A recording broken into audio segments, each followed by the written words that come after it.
Welcome. I'm the White Rabbit Witch. Join me and tap the subscribe button below.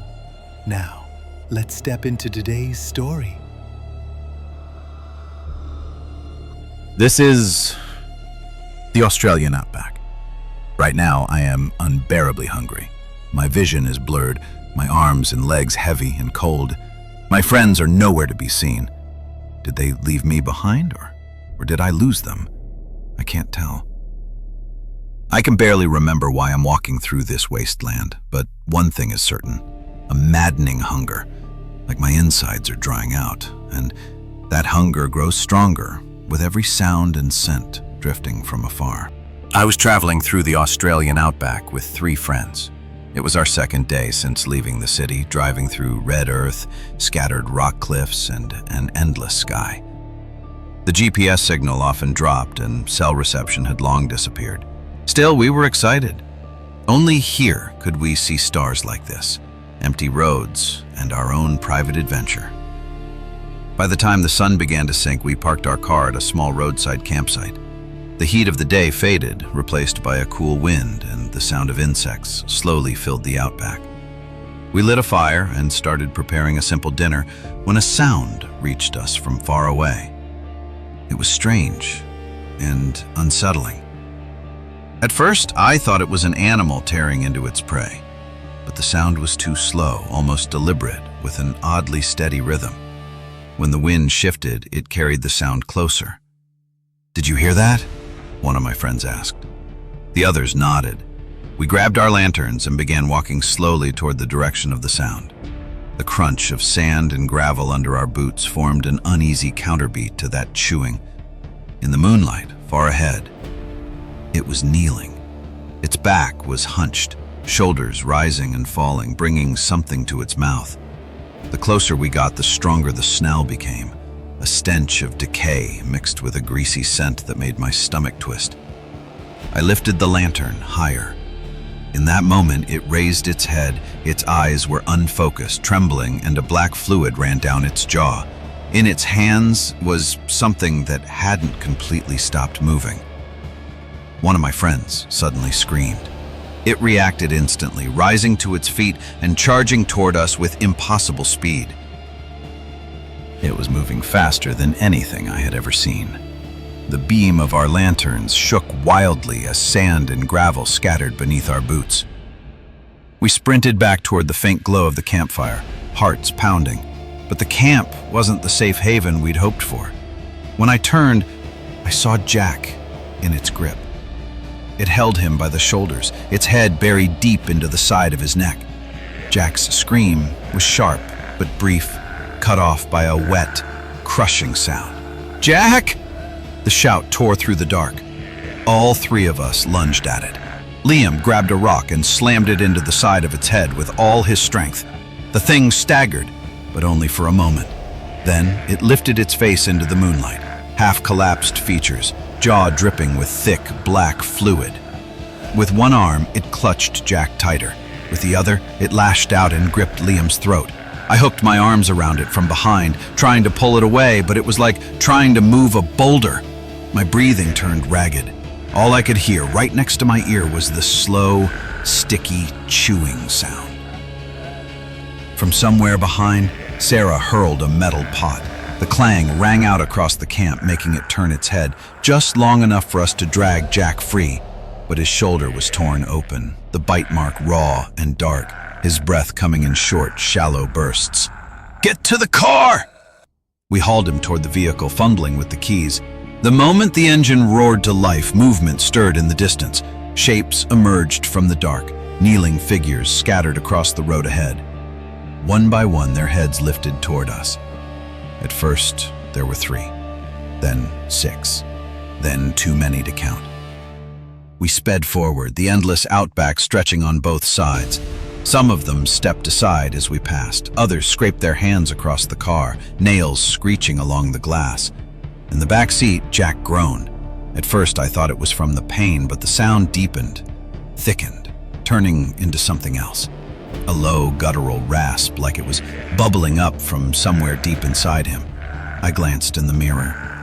His skin was slick with sweat, his fingers twitching, his gaze clouded. "Jack, hang on! Just stay with us!" No answer. Only his head turning, slowly, until his eyes met mine, and the look in them was no longer his. The moment Jack's eyes changed, my heart pounded as if it would tear apart. Those were no longer the eyes of the Jack we knew. They were deep, hollow, something no living person could have.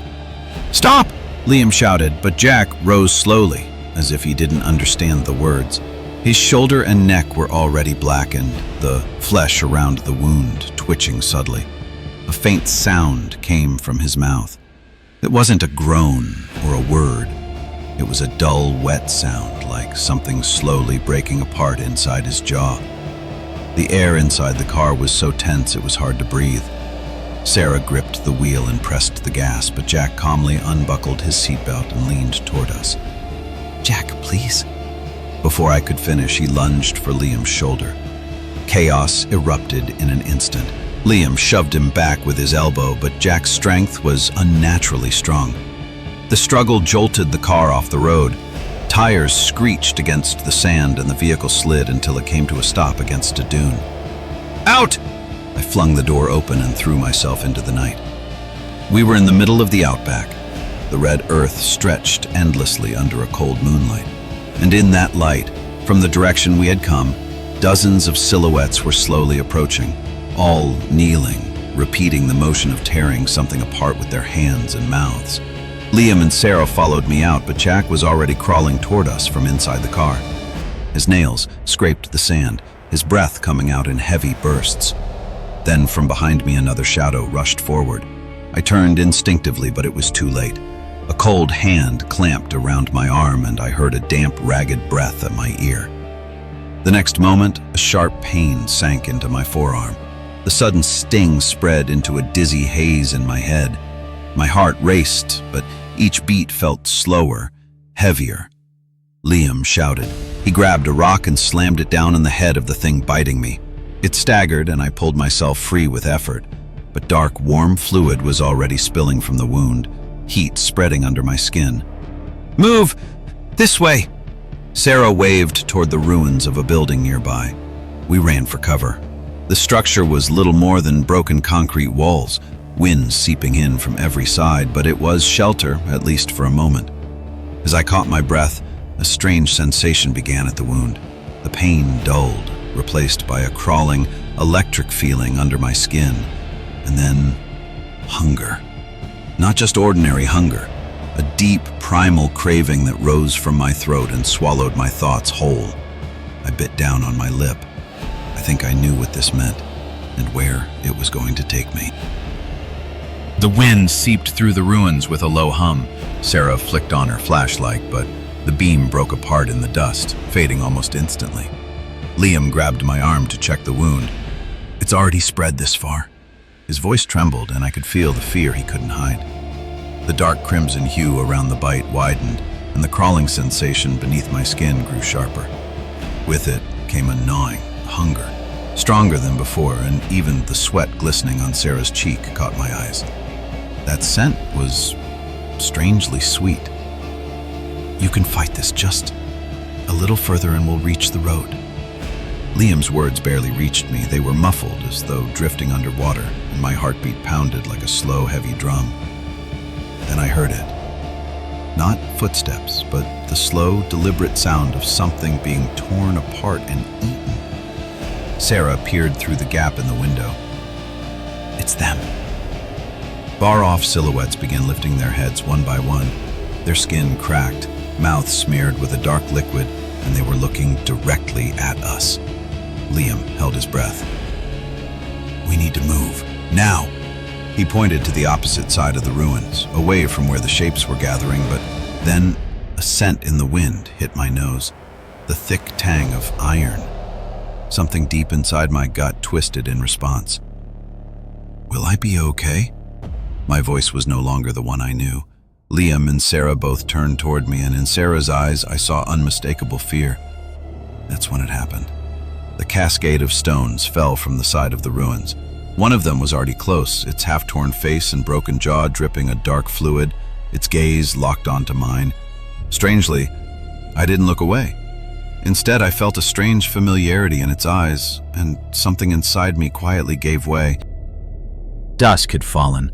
The sky burned crimson, but its light no longer warmed me. The desert wind brushed against my face, and my skin had cracked like old leather. Sarah and Liam, their faces flickered in my mind, yet I couldn't stop the faint smile curling at my lips. Why was that? Even their names now felt like a strange taste in my mouth. At some point, my steps halted. Before me stretched the vast outback wilderness, red dust drifting in the wind, and in the distance, dark shapes drawing near. They moved slowly, yet with a steady rhythm. Broken limbs, twisted necks, beings that saw me not with eyes, but with something deeper. I did not move. I simply stood there watching them approach. And then I realized their breath, their scent, their rhythm was the same as mine. A hand brushed my shoulder, cold, thin fingers followed by a gentle pull. I didn't resist. If anything, the touch felt welcome. When the sky was swallowed completely by darkness, I found myself standing among them. The boundary of me no longer existed.